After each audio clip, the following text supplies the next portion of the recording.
Tidak lupa kami hormati pula pembicara kita pada pagi hari ini, pengurus Forum Kerukunan Umat Beragama Kabupaten Gunung Kidul, Bapak Kristiana Wiyadi dan juga Bapak Yakub Sugiya yang kami hormati, serta Bapak dan Ibu hadirin tamu undangan acara pembinaan Kerukunan Umat Beragama Kalurahan Baleharjo Kapanewon Wonosari.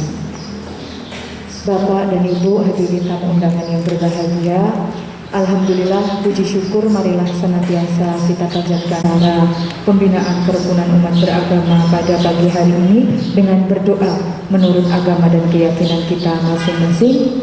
Berdoa dipersilakan.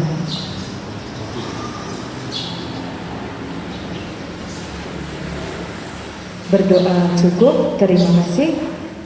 Dilanjutkan dengan acara yang kedua, yaitu menyanyikan lagu Indonesia Raya.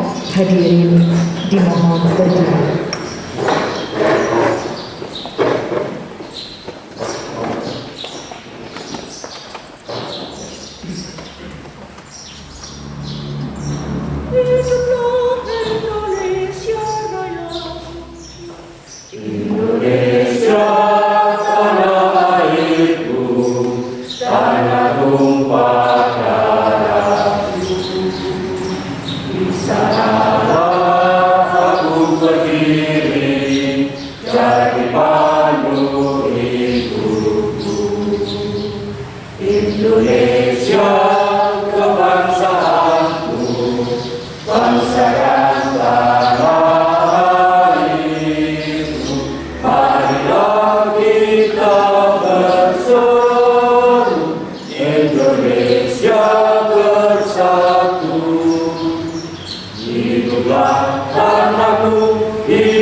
Hadirin disilakan duduk kembali.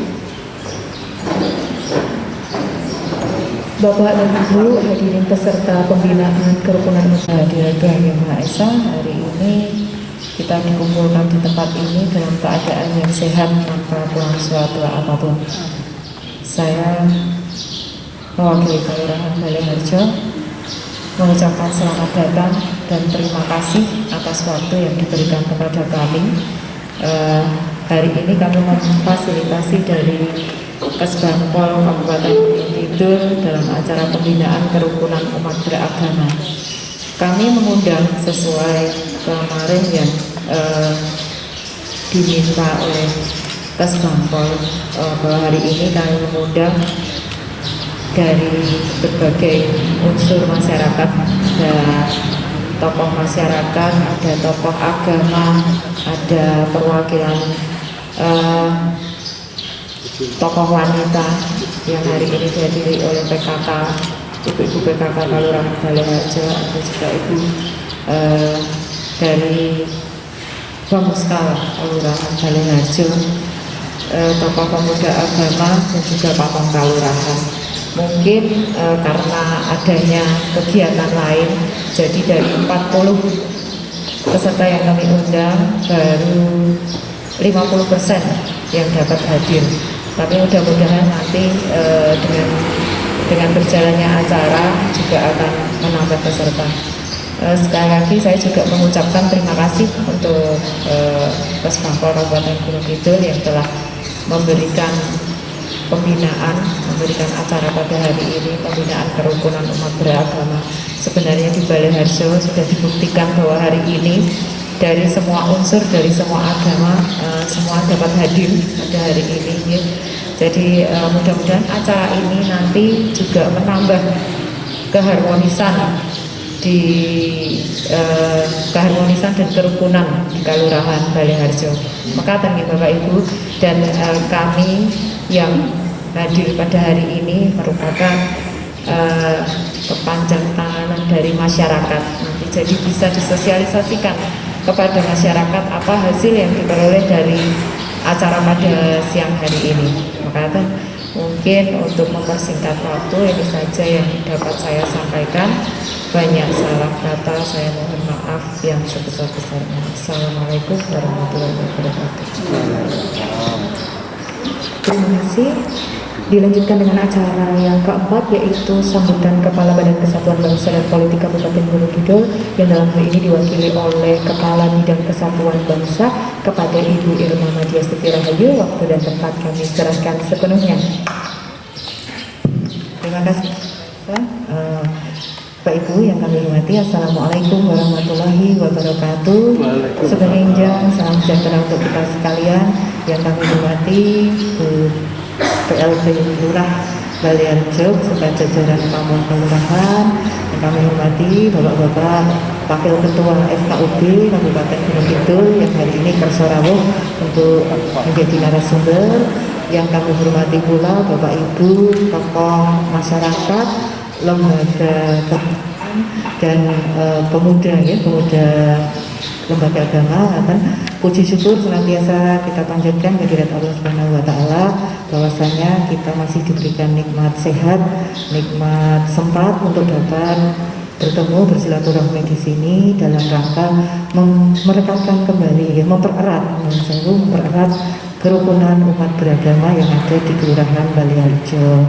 Yang kedua, kami mohonkan pamit Bapak Kepala Badan Kesatuan Bangsa dan Politik Kabupaten Gunung Kidul pada hari ini tidak dapat rawuh membersamai kita semua dikarenakan ada petugasan lain yang tidak dapat beliau tinggalkan, sehingga mengutus kami berlima untuk membersamai jalannya acara.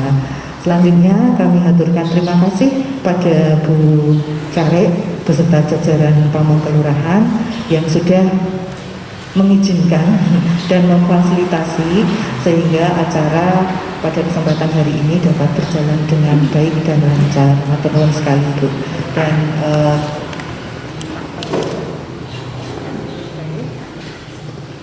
kami haturkan terima kasih juga pada Bapak Ibu sekalian tamu undangan yang sudah bersaurawi acara ini. Seperti yang diingatkan Bu Carek di depan Bapak Ibu, bahwa Baleharjo ini kelurahan yang luar biasa ya Bapak Ibu, sangat majemuk, kerukunan umat beragama pun juga luar biasa. Ini juga matur nuwun sekali para tokoh sudah bersorawuh di sini. Harapannya dengan kita bersama-sama di sini menyegarkan kembali wawasan kita tentang kerukunan umat beragama. Juga nanti kami mohon masukan dari Bapak Ibu sedoyo bagaimana untuk lebih meningkatkan lagi kerukunan umat beragama yang ada di Baleharjo khususnya dan Kabupaten Gunung Kidul pada umumnya.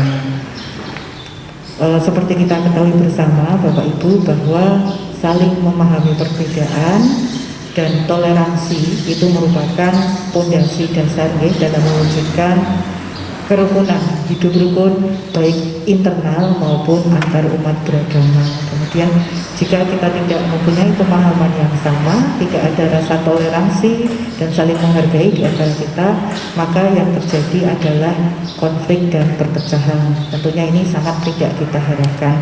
Untuk itu kami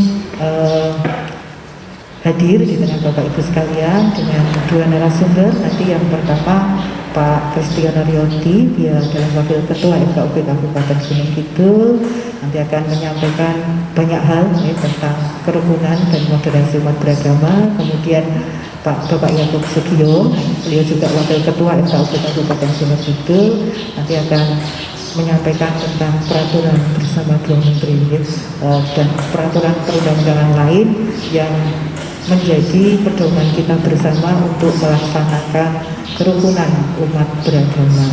Pilih tidak bijaksana jika kami terlalu banyak menyampaikan hal, dan kami mohon Bapak Ibu berkenan mengikuti sampai acara nanti selesai. Dari kami matur nuwun sekali atas kerawuhannya dan mohon maaf jika dalam penyelenggaraan acara ini nanti terdapat banyak kekurangan. Kami akhiri, wabillahi taufiq wal hidayah. Wassalamualaikum warahmatullahi wabarakatuh. Terima kasih. Yaitu salam kerukunan. Nanti saya akan mengawalinya dengan salam kerukunan. Ibu Bapak, kita jawab dengan mengangkat tangan seperti ini juga dan menjawab dengan rukun.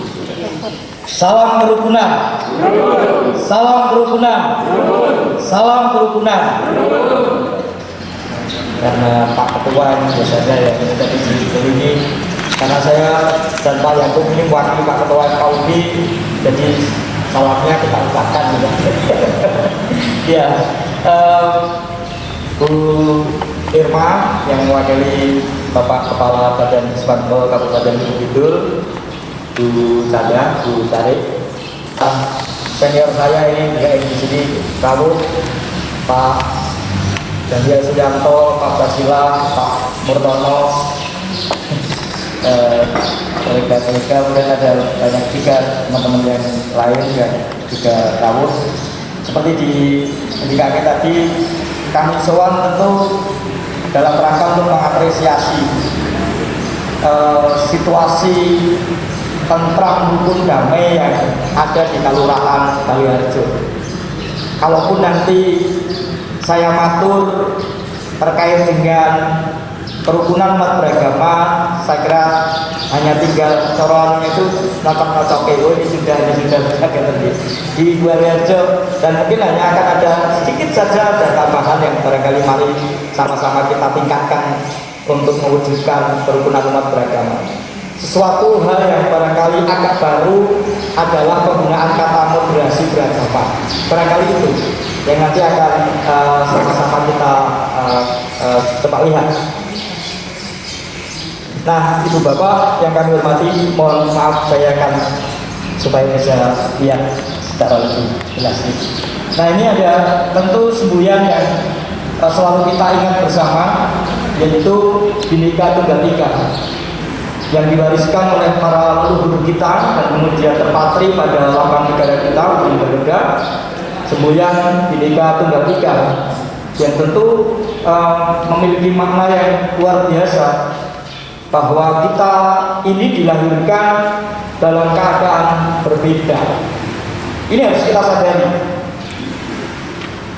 Harus kita sadari betapa kita nggak bisa memilih untuk lahir dari ibu siapa, agamanya apa, suku apa, tinggal di mana, nggak bisa.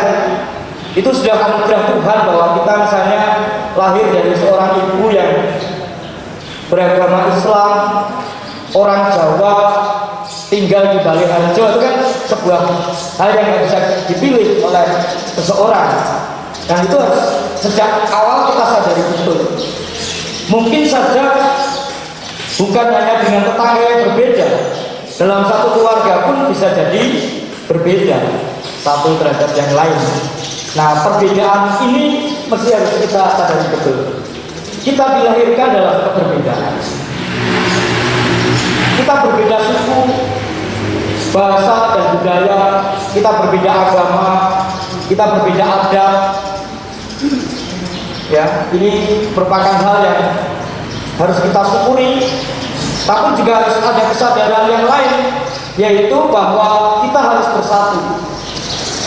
Kita memang berbeda, tetapi kita harus bersatu.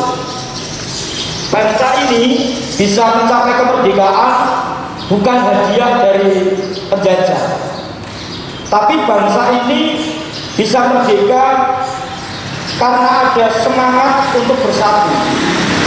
Dari sejak mula ada perjuangan, tapi perjuangan itu ketika hanya dilakukan secara kedaerahan, ketika dilakukan oleh kelompok-kelompok tertentu, itu belum bisa mencapai keberhasilan. Baru ketika kemudian digalang persatuan dan kesatuan, lalu Sumpah Pemuda, ada semangat baru, nasionalisme yang digerakkan, sampai pada 17 Agustus kita merdeka. Nah, itu sebuah keharusan. Nah, apakah hanya akan berhenti sampai di situ? Tentu tidak. Meskipun ada banyak perbedaan yang muncul, tapi kita tetap harus ada dalam kesadaran bahwa kita harus bersatu.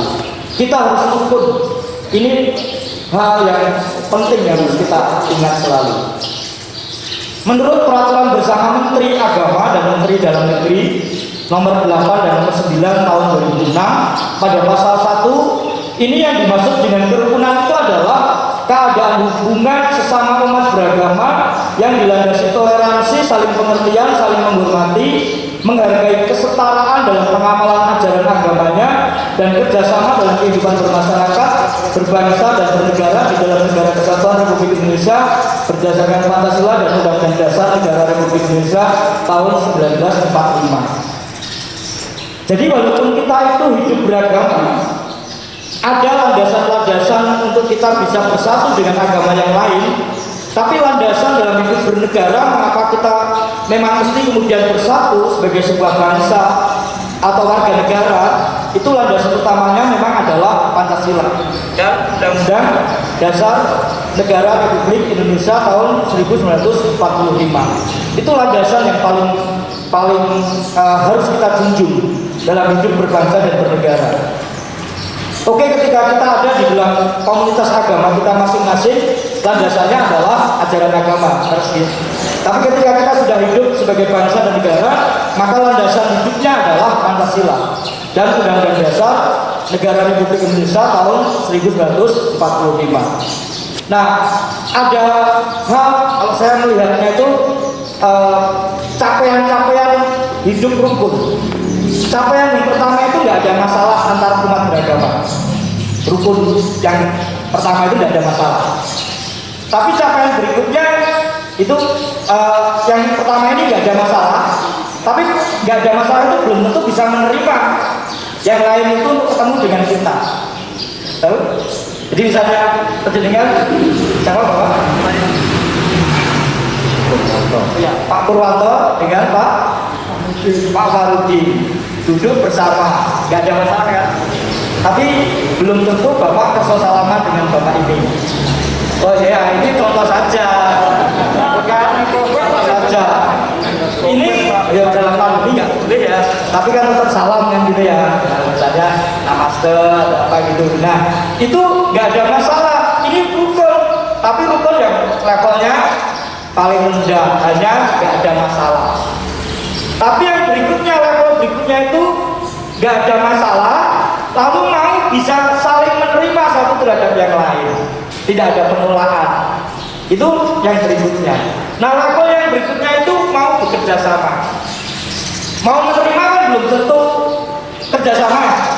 Hanya hidup bertetangga, ya wis, kamu tinggal di situ, saya tinggal di sini, orang ada masalah, aku duit tak kei, ini bukan kerjasama. Tapi level kerukunan yang ini disebutkan di sini itu sampai bisa kerjasama. Islam, Kristen, Katolik, Hindu, Buddha, Konghucu dalam satu wilayah bisa kerjasama melakukan upaya-upaya kerjasama untuk kehidupan yang lebih baik. Nah itu yang baru kerukunan yang paling diharapkan. Jadi PBN ini menyiratkan hal yang demikian ini. Nah agar bisa rukun, kita harus toleran terhadap orang lain, bertenggang rasa, simpati dan empati, saling sayang menyayangi, tidak membeda-bedakan atas dasar apapun. Ini supaya bisa rukun.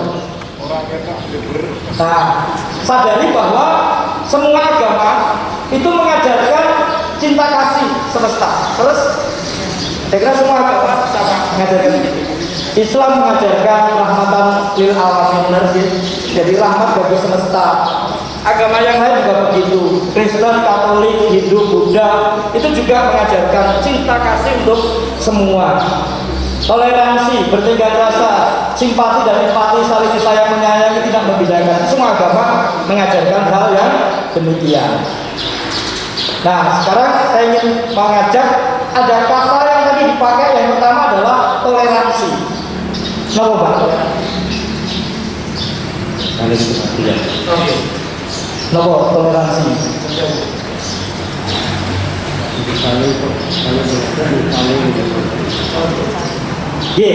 Itu Toleransi itu adalah sikap dan sifat atau tindakan seseorang dengan kelapangan dada untuk menghargai, membiarkan, dan membolehkan perbedaan orang lain seperti pendapat, pandangan, kepercayaan, kebiasaan, kelakuan, dan hal-hal lain yang berbeda dengan dirinya secara sadar dan terbuka serta dapat hidup tenang di tengah perbedaan tersebut. Jadi ada orang yang berbeda tidak mempersoalkan.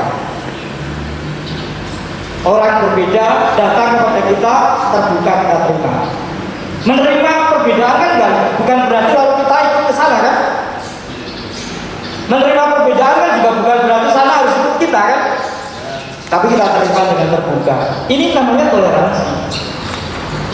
Kalau melihat yang berbeda lalu kemudian sebuah yang itu namanya sudah mengekspresikan ketidaksukaannya kan, atau sesuatu yang berbeda. Nah ini yang tidak demikian.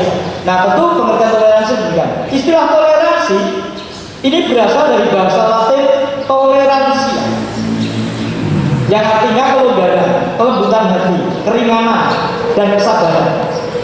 Saya kira semua agama mengajarkan yang demikian ini. Sifat baik dari orang yang beragama. Kata toleransi diserap dari bahasa Inggris, yaitu tolerance atau toleration, yang artinya suatu sikap yang membiarkan dan lapang dada terhadap perbedaan orang lain, baik pada masalah pendapat, agama, kepercayaan, ekonomi, sosial, dan politik. Jadi maka kadang-kadang FKUB event apapun diajak, COVID diajak, mau pemilu ya diajak, itu ya. Ini BKS sebenarnya juga bisa saja karena di potensi terjadinya ketidakrukunan di tengah kehidupan masyarakat itu bisa terjadi ketika pemilu, ketika pilkada dan macam-macam itu. Event-event politik itu kadang-kadang juga kemudian bisa dan perlu dilanjutkan kembali supaya terjadi kerukunan umat beragama. Nah, bagaimana supaya kemudian kita bisa memiliki sifat yang toleran. Nah, dasar hukumnya toleransi apa? Ada Undang-Undang Dasar 1945 bab 10 tentang hak asasi manusia. Pada pasal 28J, setiap orang wajib menghormati hak asasi manusia orang lain dalam tertib kehidupan bermasyarakat, berbangsa, dan bernegara.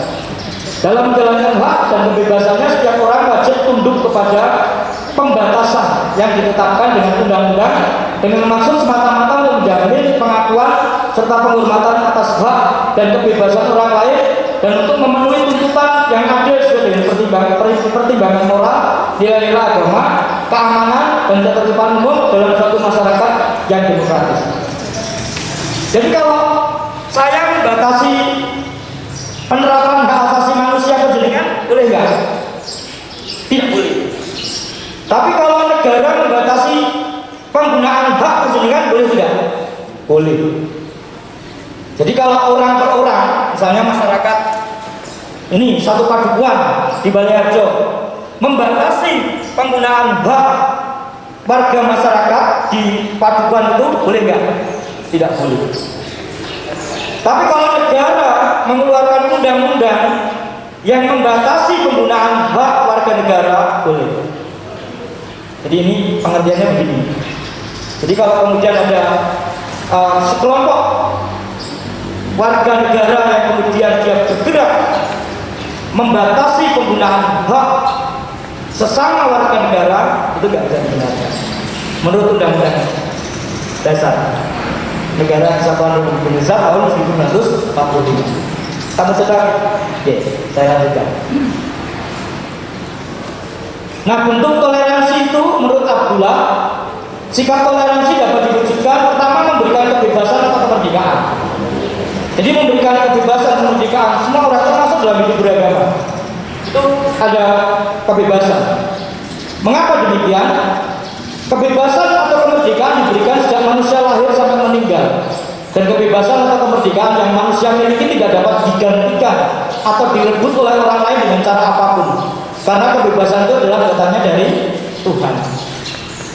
Manusia terlahir bebas, tapi memang dimanapun orang terikat oleh ketentuan peraturan yang dibuat oleh negara.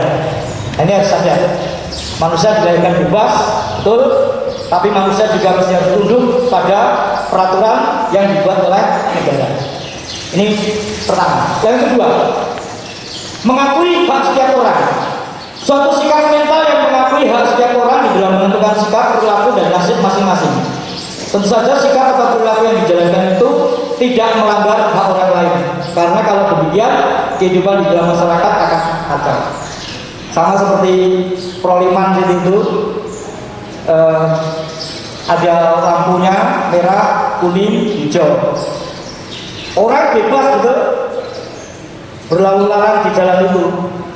Tapi ketika yang sana hijau, yang sini merah, yang sini nyelonong, itu berarti sudah mengganggu hak orang lain yang sana, karena haknya diberikan padanya dari sisi sana. Nah seperti itu. Nah yang memang repot yang pada jalan yang tidak ada lampunya, itu kemudian orang seakan saling mengedepankan haknya, bukan mengedepankan hak orang lain. Ini lampu pas mati ini kok pun gitu, itu karena orang lebih mengedepankan haknya. Lalu menghormati keyakinan orang lain, saling mengerti. Ini saya kira saya teruskan. Nah sekarang ada prinsip-prinsip toleransi, Bapak Ibu. Prinsip toleransi itu pertama adalah kesaksian yang jujur dan saling menghormati. Itu prinsip toleransi. Ya, lalu yang kedua, kebebasan beragama, religious freedom. Ini prinsip toleransi. Hanya memang dalam hal hidup beragama itu ada yang sifatnya privasi, yang ada di dalam diri seseorang, itu nggak bisa dibatasi oleh apapun. Tapi ketika sesuatu yang sudah diekspresikan bersama dengan orang lain, maka memang perlu memiliki sifat toleran dengan orang lain. Nggak bisa semau-maunya. Oke, dalam dirinya ada prinsip yang harus dihormati, nggak bisa dikurangi apapun tentang ajaran agama. Tapi kalau sudah bersama dengan orang lain, maka kita perlu mengingat bahwa orang lain juga punya hak yang sama. Itu prinsip kebebasan beragama. Lalu ada penerimaan. Prinsip penerimaan yaitu mau menerima orang lain seperti apa adanya. Jadi kita nggak bisa memaksakan pandangan kita kepada orang lain, tapi harus bisa paham bahwa orang lain memang punya yang seperti itu. Itu harus kita terapkan. Sama misalnya kita ingin orang lain melakukan hal yang baik pada kita, maka lakukanlah itu kepada orang lain. Misalnya prinsip yang seperti itu universal sekali. Kita perlu lihat ada prinsip penerimaan yang seperti ini. Misalnya seorang Kristen harus rela menerima seorang penganut agama Islam menurut apa adanya, menerima Hindu seperti apa adanya. Karena saya Kristen ya, saya tuliskan Kristen ya. Jadi saya sebagai orang Kristen ya bisa menerima orang lain apa adanya, agamanya apapun ya begitu sudah. Saya selalu katakan kepada umat ya begitu. Tanya pada anak saya, Pak, kok dia cara sembahyangnya gitu? Ya sudah, itu memang caranya dia begitu. Gak bisa makan dengan cara sembahyang. Nah ini prinsip yang ketiga ini yang harus dibangun terus, penerimaan perbedaan. Lalu berpikir positif dan percaya, positive thinking.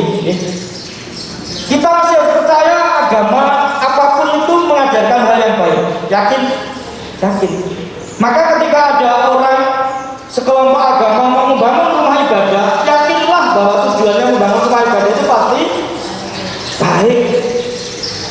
Jadi kalau misalnya di tengah, dulu saya ingat sekali ada Kapolda DIY itu yang mengatakan gini, beliau pernah membangun masjid waktu itu di kampung yang banyak penjahatnya.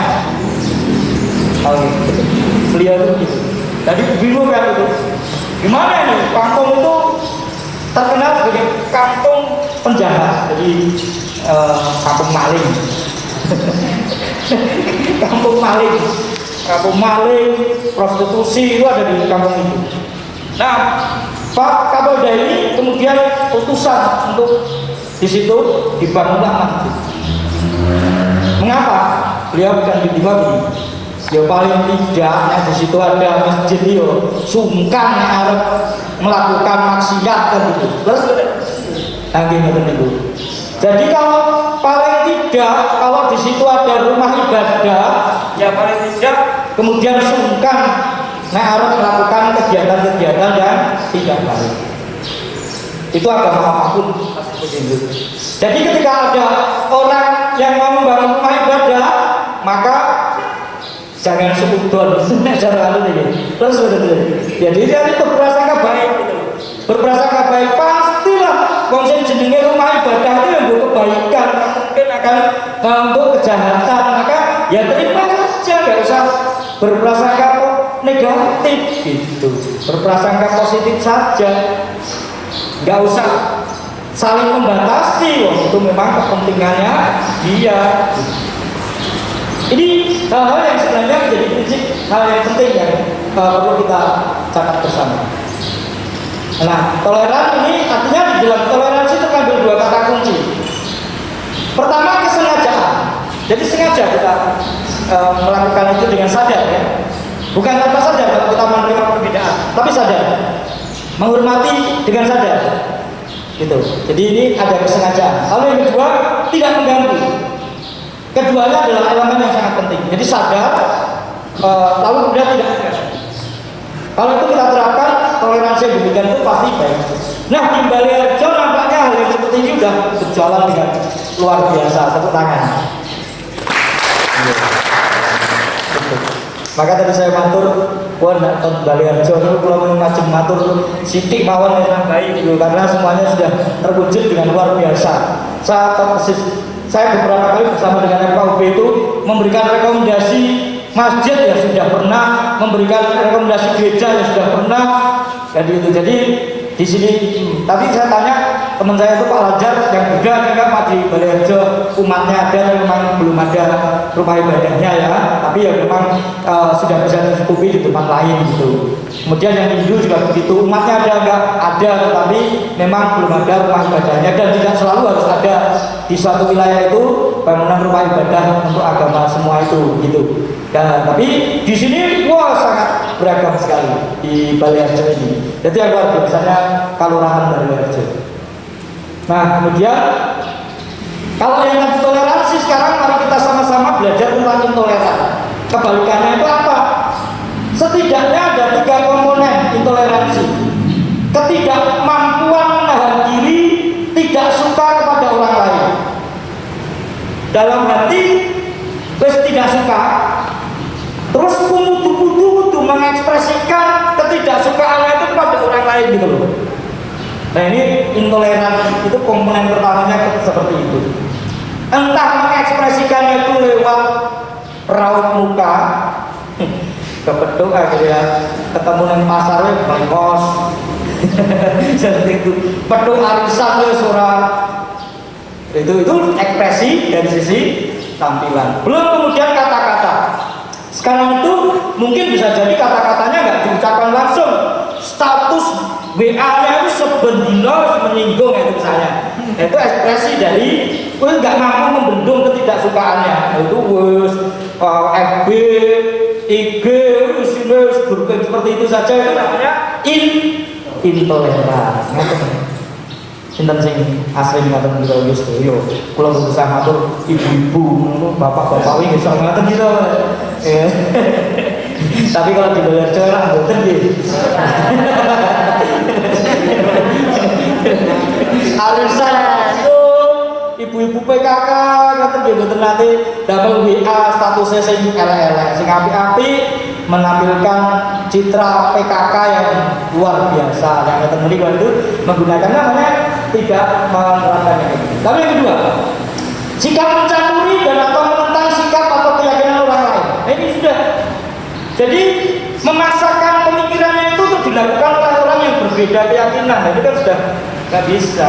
Jadi, saya kalau biasanya menampilkan gambar itu, menurut Bapak menarikan ibu-ibu ingkang rikmanipun keprengkel witing gue ikrem kok gek kowe perlu ditambahi anteng-anteng buri ayu mboten nah gini ngoten niku ning miturut piyayi mriku wah ayu tenan itu ngoten panjenengan kersa mboten kagungan garwa sing ngoten niku mbah dheweke pemanti ngoten niku cara nah panjenengan mboten saged memaksakan bahwa keyakinan panjenengan sing ayu niku kados Bu Care kalau mboten sakit mboten sakit ngoten ya sudah dia apa keyakinannya dia itu bahwa yang cantik itu seperti itu dalam keyakinan. Kalau panjenengan memaksakan nanti udrek-udrekan nah sing ayu sing nganggo bahaya sing nganggo itu namanya sudah intoleran. Itu komponen yang kedua. Kami dalam hidup beragama kadang-kadang begitu ya kan, kadang-kadang enak beda caranya sing sembahyang iki ribut itu namanya kita belum bisa toleran, kita masih intoleran. Terus yang ketiga, sengaja mengganggu orang lain. Nah ini apalagi kalau kemudian sudah ingin mengganggu orang lain karena perbedaan tadi itu, terus pokoknya tak ganggu. Wong yang menurutku jenenge wong wedok sing ayu kok ngene iki kok peko dia dipilih gitu saya. Terus berusaha menceraikan mereka. Wah, itu bahaya itu bahaya. Sama dengan hidup beragama boleh kita yakin dan harus kita yakin bahwa agama kita itu yang paling baik, tetapi jangan memaksakan kepada orang lain, apalagi kemudian mengintimidasi orang lain supaya kemudian orang lain itu mengikuti cara pandang dan keyakinan kita. Itu intoleransi. Oke, mari sekarang kita lanjut. Nah sekarang yang kedua adalah tindakan negatif yang dilatari oleh simplifikasi palsu atau prasangka yang berlebihan. Nah, prasangka semacam ini memiliki 3 komponen juga. Komponen positif mencakup stereotip terhadap kelompok ular yang direndahkan. Jadi ada apa namanya? Memberikan label kepada orang lain yang direndahkan. Yang agama-agama tertentu kadang-kadang diberi label negatif oleh kelompok agama lain. Nah ini sebenarnya satu sikap yang memberikan ini stereotip terhadap kelompok luar yang direndahkan. Itu nggak hanya kepada agama lain. Dalam satu agama saja kalau ada yang berbeda kelompok itu bisa saja menganggap yang lain lebih rendah. Kristen terjadi nggak? Terjadi. Sudah saya belum konsultor. Gitu Pak ya. Islam terjadi nggak? Terjadi betul. Sakit bisa terjadi. Iya kan? Ya kayak gitu. Ada yang beda. Itu kadang-kadang kita menganggap bahwa kelompok kita lebih tinggi, lebih bermartabat dibandingkan yang lain. Itu seperti itu. Itu komponen pertama. Komponen yang kedua, komponen afektif yang berwujud sikap muak atau tidak suka yang mendalam terhadap kelompok luar. Terus pokoknya pasannya pokoknya menggular muangkel gitu. Sikap yang demikian. Lalu yang ketiga, komponen tindakan negatif terhadap kelompok luar, baik secara interpersonal maupun hal kebijakan politik sosial. Nah, ini yang sudah masuk pada peraturan kenegaraan yang membatasi orang yang berbeda itu berlatar belakang karena rasa ketidaksukaan tadi. Bukan karena memahami secara kemanusiaan yang tidak. Ini kalau sudah sedemikian ini sudah merasuk pada kehidupan bernegara. Oke, ini kita perlu cermat. Nah sekarang ada moderasi beragama. Kementerian Agama itu mengajak kita untuk moderasi beragama, bukan moderat yang kemudian istilahnya itu permakluman, bukan seperti itu. Tapi moderat ini, menurut ini memang Kementerian Agama itu mengungkapkannya seorang yang kemudian diajak untuk ada di tengah, tidak radikal kanan dan tidak radikal kiri. Jadi ada di tengah, dia bisa menjembatani perbedaan-perbedaan yang ada. Ini sebenarnya moderasi beragama yang dimaksudkan begitu. Jadi bukan berarti kemudian kita maklum lalu membiarkan sesuatu yang salah, bukan seperti itu ya maksudnya ya. Tetapi bisa menjembatani perbedaan itu. Maka ada 4 indikator moderasi beragama. Pertama, komitmen kebangsaan. Jadi tadi yang di awal, Bhinneka Tunggal Ika itu harus jadi komitmen kita. Kalau kita bangsa Indonesia ya mesti sebenarnya Bhinneka Tunggal Ika. Tidak mengedepankan secara radikalis ikanya, tapi juga tidak secara radikalis mengembangkan binekanya. Tapi harus satu, Bhinneka Tunggal Ika. Kemudian toleransi, tadi sudah saya sampaikan. Kemudian anti kekerasan, nah ini yang penting ya.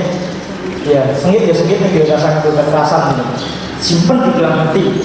Jadi ya sengit betul mengendalikan. Maka baiknya ya rasa sengit. Ketimbang sengitnya jadi ke belarung terus bisa terekspresikan itu repot. Maka nggak usah sengit-sengitan. Kita baik-baikan saja. Akomodatif terhadap kebudayaan lokal. Agama kadang-kadang kalau kebablasan bisa menjadi benci terhadap budaya lokal. Nah, kita diajak untuk moderasi beragama itu juga akomodatif terhadap budaya lokal. Nah, ini sehingga ada nilai adil dan seimbang. Nah, tantangan moderasi beragama itu menguatnya radikalisme.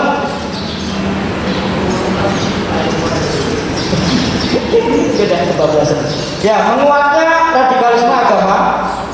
Ini baik tekstual, simbolik, klaim kebenaran tunggal, penolakan atas perbedaan dan identitas. Kami merasakan, ya, sekarang ini muncul radikalisme seperti ini. Klaim kebenaran tunggal. Wah, ini pokoknya rapor dua sama aku. itu klaim kebenaran tunggal.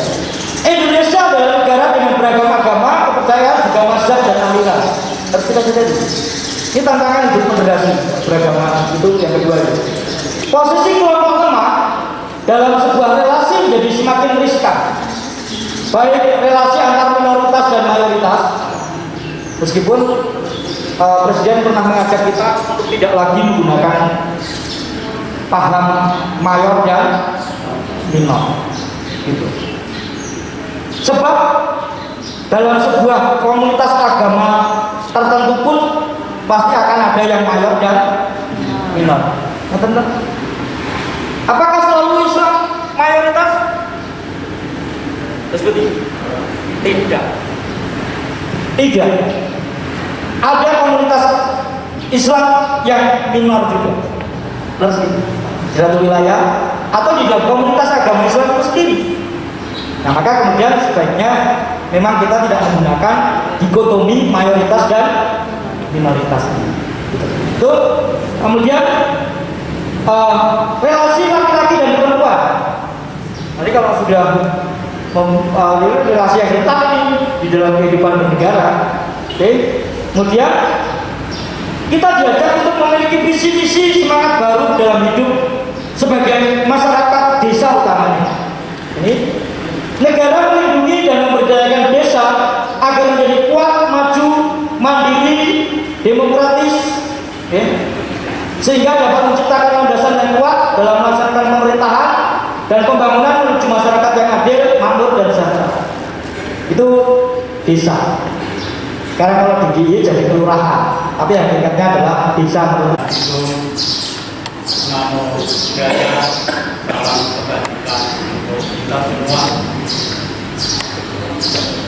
Bapak dan Ibu sekalian, tadi sudah disampaikan secara luas. Sebenarnya materi saya itu sudah tercakup tadi. Sedangkan demikian memang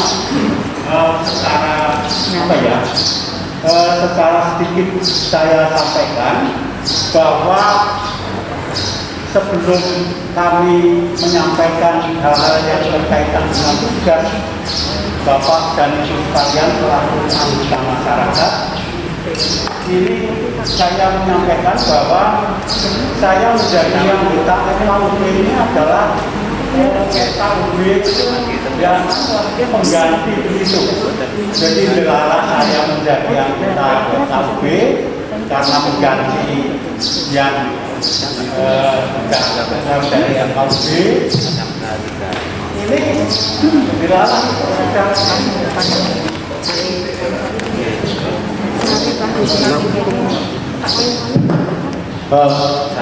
saya mengganti itu karena apa ya?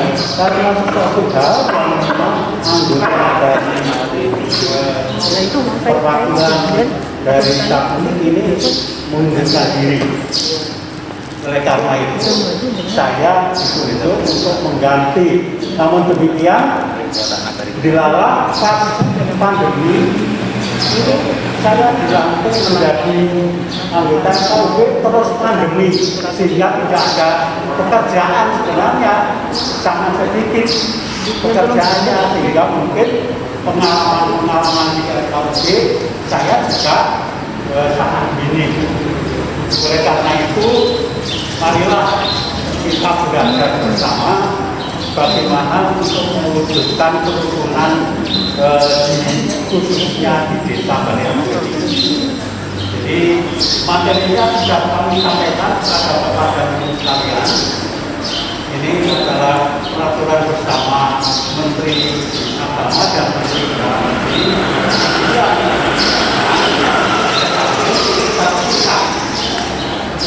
Baik itu masih banyak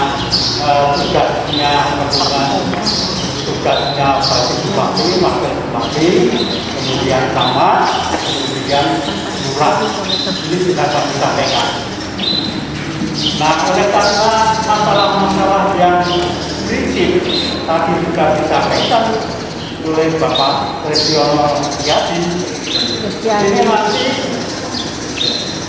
akan kami sampaikan nanti melalui diskusi. Jadi nanti akan diskusi bagaimana kita harus bersikap kalau di Baliarjo ini ditunjuk menjadi desa percontohan kerukunan. Jadi menjadi desa percontohan kerukunan. Nah, kalau di Bantul ini memang sudah dilaunching. Tetapi di Gunung Kidul ini ya seolah-olah ini masih wacana. Namun demikian, ini memang kita masih menunggu keputusan khususnya dari Departemen Agama. Sebabnya apa? Sebab Departemen Agama ini yang ya ada batasan contoh desa kerukunan. Wah, saya percaya bahwa Baliarjo ini memang masyarakatnya ini sudah sangat rukun dan agamanya juga lengkap, dari Islam, Kristen, Katolik, Hindu, Buddha. Kalau Konghucu saya pikir yang di Gunung Kidul saja belum ada. Jadi dari yang apa ya? Kita ada dulu ada, tapi akhirnya ya sekarang sudah meninggal dan tidak ada agama Konghucu. Oleh karena itu, 5 agama yang ada ini memang sangat penting di dalam masyarakat ini untuk mewujudkan kerukunan antar.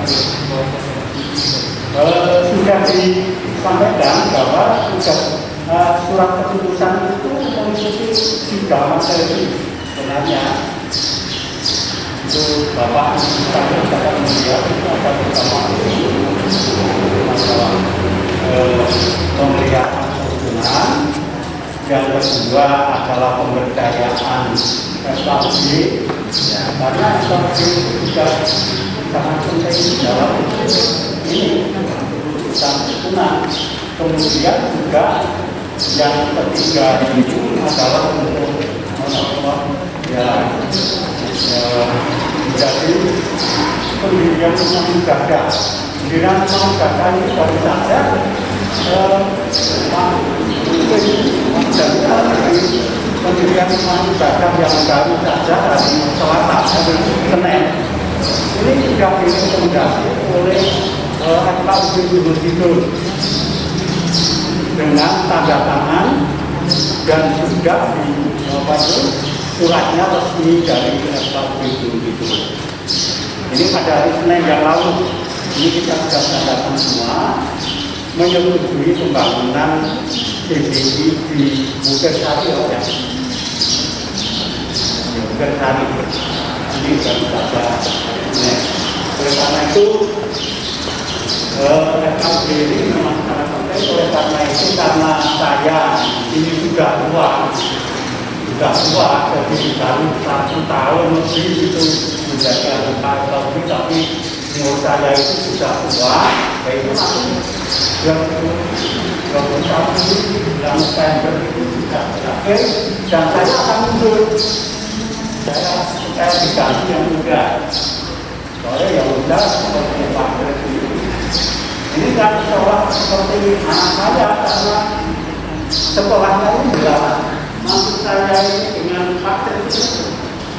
Baru itu, yaitu anak saya. Biasanya kamu merasa berat, makanya sudah kabur dan caranya sudah tidak tidak lurus, kakinya karena kakinya itu juga kesana kemari. Oleh karena itu untuk yang akan datang itu supaya generasi muda kita itu tampil di dalam FKUB. Tapi ini menjadi kunci dari yang kebersamaan dari Gunung Kidul khususnya. Nah, di dalam saat ini kami akan membuat diskusi saja. Jadi ini ada 3 kelompok supaya nanti itu masing-masing kelompok itu juga membentuk kemudian juga pelapor atau sekretaris. Ada 3 kelompok, nanti kita hitung mulai dari 1, 2, 3 atau ini mohon supaya nanti dibagi yang putri. Maaf ya Pak, jadi supaya hitung saja Pak, hitung saja angka 1 kemudian 3, kemudian 1, kemudian ya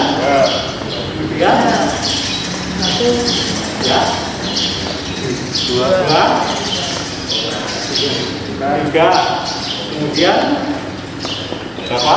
1, 2, 3, 1, 2, 1, ya 1, 2,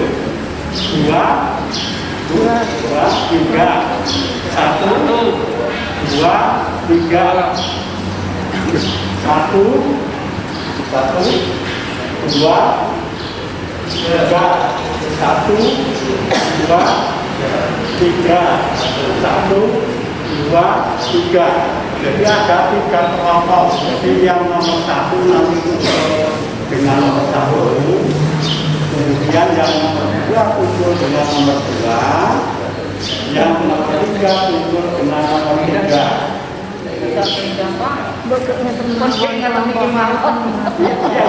Ya nanti monggo, nanti yang jelas atau udah 3 gitu serasa pindah Permeja mawon sami mawon nih. Permeja niki mawon. ya cepat. Kelompok 1 kelompok 3. kelompok itu turun. Materinya Ngomong pindah. ini sudah kami sampaikan. Jadi nanti ini sebenarnya di dalam diskusi ini kayak yang baru. Ini sebenarnya semua persoalan, semua masalah itu ada pertanyaan 3 pertanyaan. Ada 3 pertanyaan. untuk desa kerukunan, karena ini menonton desa kerukunan di wilayah Solo. Ini ada 3 pertanyaan. Yang pertama, apa atau siapa? Apa atau siapa? Yang kedua, mengapa? Yang kedua, mengapa? Yang ketiga, bagaimana? Ini. Nah, pertanyaan-pertanyaan ini nanti supaya juga dituangkan di dalam diskusi nanti. Desa yang rukun itu apa? Ini, desa yang rukun itu apa? Masyarakatnya bagaimana? Itu desa yang rukun. Kemudian mengapa perlu ada desa kerukunan? Perlu ada desa untuk masyarakatnya. Ini mengapa perlu ada? Kemudian yang ketiga, bagaimana caranya untuk menuju desa yang rukun? Ini nanti perlu dituangkan di dalam diskusi Bapak dan Ibu sekalian. Nah, jadi pertanyaan-pertanyaan ini tadi, apa, siapa, mengapa, bagaimana, ini nanti dituangkan di dalam hasil diskusi. Nah, nanti kelompok ini masing-masing kelompok supaya membentuk ketua, kemudian juga pelapor, jadi nanti dilaporkan hasilnya.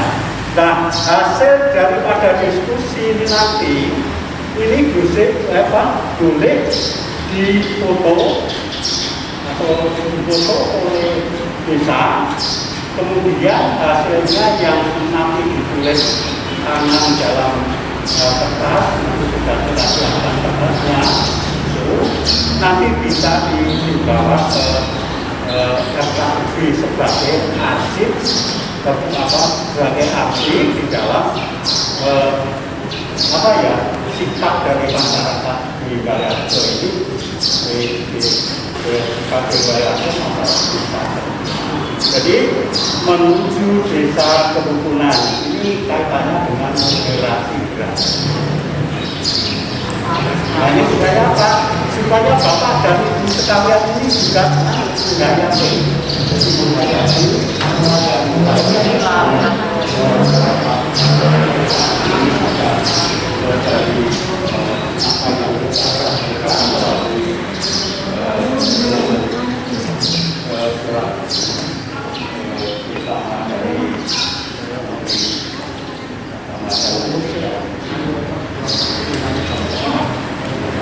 Oleh karena itu kami persilahkan dulu untuk itu yang kami bagi dulu kita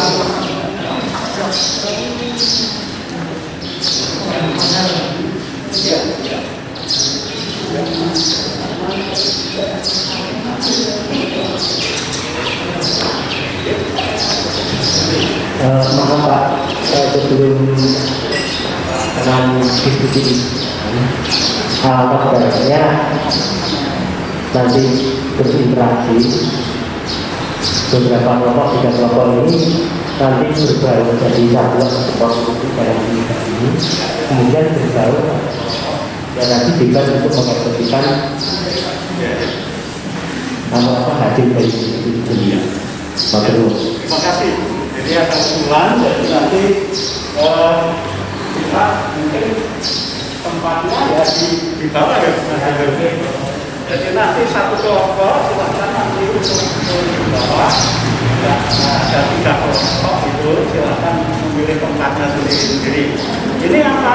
Ini konteksnya ini supaya bisa menghadapi betul bagaimana persiapan kita, masyarakatnya bagaimana, tokoh agamanya bagaimana, kemudian juga tamunya bagaimana menyikapi penunjukan pertemuan desa kerukunan itu.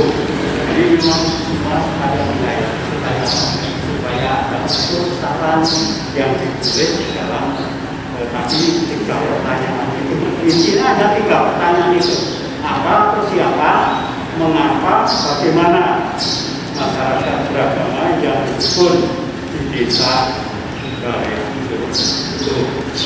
Jadi ini supaya betul ini menjadi ini belum tahu belum pernah menggunakan sistem ini karena itu saya mencoba saya tidak bisa bicara seperti pakai tidak bisa tapi memang secara apa ya strateginya mengetahui itu dengan cara itu maaf kepada ibu bapak ibu itu supaya semua partisipasi. Nah, nanti kalau ada hal-hal yang kurang jelas, nanti kami akan datang di protokol itu supaya nanti kita bisa. Sebab ini ada juga sebenarnya ada kalau kita sesuatu itu ada metode ada tiga metode melihat, menimbang, memutuskan. Metode ini adalah baru MMD melihat, menimbang, memutuskan.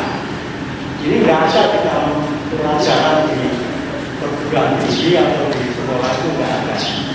Ini adanya karena pemahaman. Oleh karena itu, sekali lagi kepada Bapak dan Ibu sekalian, selamat bekerja dan nanti tetap kita bimbing supaya kita bisa menyampaikan apa ya jadi hasil dari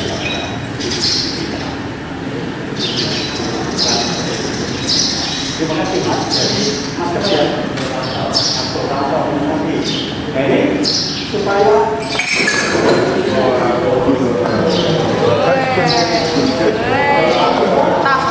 tak intoleransi.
Semuanya saya semuanya ya.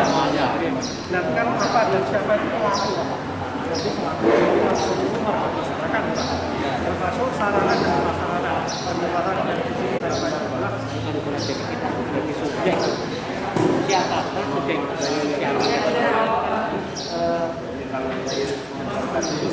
Objek masing-masing. Subjek buku yang lain. Itu membahas mengapa Apa?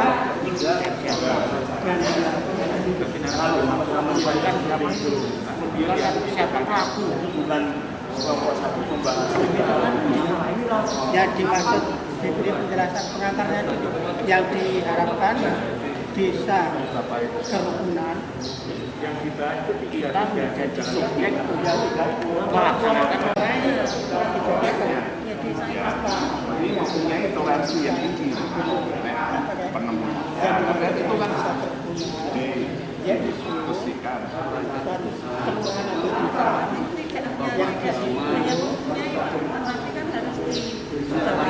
Siapa-siapa itu kan masuk pada mengapa toleransi yang tinggi itu kan masuk mengapa toleransi yang tinggi di antara umat beragama di Desa Baleharjo. Siapa desa kerukunan itu? Semua elemen lintas agama di Desa Baleharjo. Mengapa Desa Baleharjo dibentuk desa kerukunan? Yang pertama, untuk menangkal paham-paham lain yang masuk yang tidak sesuai dengan ajaran agama, terutama saat ini pengaruh dari media sosial yang sangat luar biasa. Yang kedua, masyarakat Desa Baleharjo mengendaki desa yang rukun saat ini sampai seterusnya. Yang ketiga, masyarakat Desa Baleharjo yang memiliki pemahaman yang sama tentang toleransi. Bagaimana menuju desa kerukunan? Yang pertama harus memiliki dasar hukum yang jelas. Yang kedua, mensosialisasikan kepada semua warga masyarakat. Yang ketiga, berupaya untuk membentuk forum komunikasi antar umat beragama di Desa Baleharjo. Selanjutnya, meningkatkan silaturahmi melalui tradisi budaya setempat. Yang terakhir, saling membantu dan menjaga antar umat beragama pada waktu merayakan hari raya atau hari besar keagamaan. Demikian dari kelompok 3. Terima kasih. Terima kasih. Tepuk tangan untuk kelompok 3. Nomor 1, 2, dan 3. Niki kadosipun saat pembeli saya memiliki semua jadi narasumber. Luar biasa. Nanti tinggal ditebarkan ke masyarakat sekitar yang pada kesempatan hari ini bisa mengikuti ini, tidak bisa bergabung dengan kita untuk mengikuti penyuluhan pembinaan agama. Ya, kita semua luar biasa tadi. Monggo sekali lagi kita tepuk tangan untuk kita bersama. Selanjutnya nanti akan ditanggapi Pak Yaakob. Monggo silakan. Bapak dan Ibu sekalian, kelompok 1 sampai dengan kelompok 3 ini sungguh luar biasa. Pokoknya ada yang mengusulkan dibentuk semacam kerukunan antar umat beragama, bukan kerukunan, jadi komunikasi antar umat beragama. Ini satu usul yang sangat bagus. Ini bisa dilaksanakan itu. Bukan kerukunan betul, jadi komunikasi antar umat beragama yang ada di Baleharjo. Kalau FKUB kan ya hanya sampai di kabupaten itu, sehingga kalau FKUB itu ya menerima saja sampai di kabupaten. Tapi kalau itu dibentuk satu komunikasi, ini sangat baik. Jadi untuk menjembatani dari masing-masing agama atau masing-masing kepercayaan, ini sangat bagus sekali. Ini saya salut. Jadi kelompok 3 ya, 3 dan kelompok 1 Pak ya. Kelompok 1 atau kelompok 2 tadi? Ya, kelompok 1.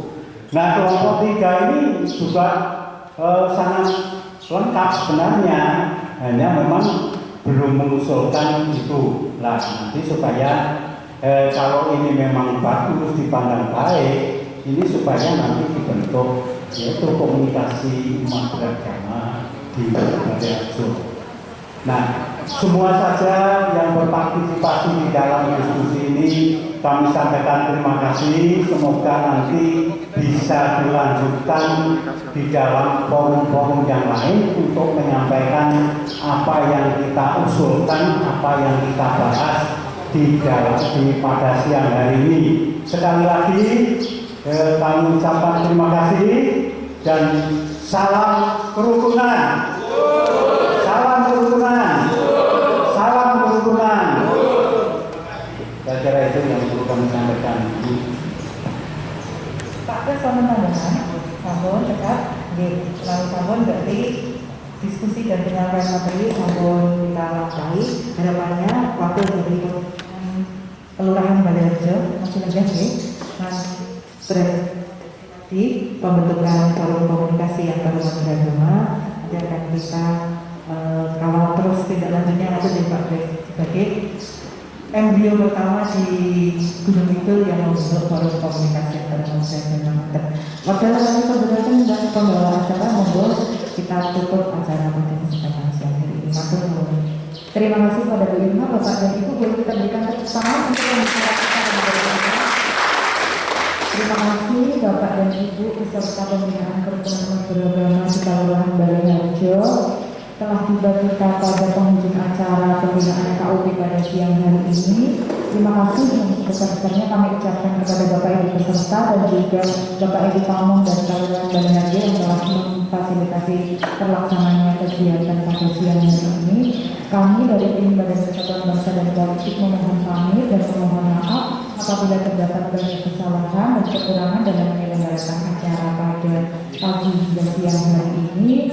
Marilah kita tutup acara siang hari ini dengan berdoa menurut agama dan keyakinan kita masing-masing.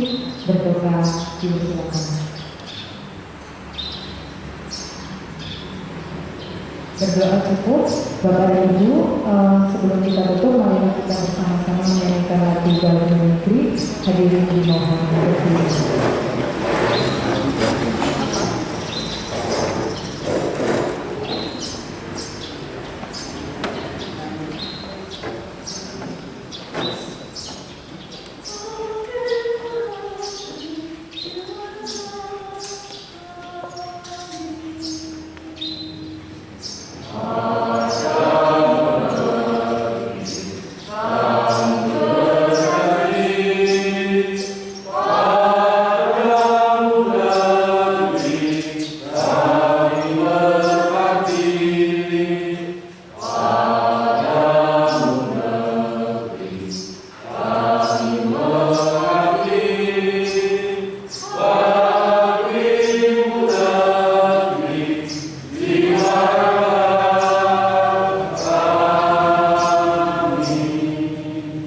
Hadirin silakan kembali.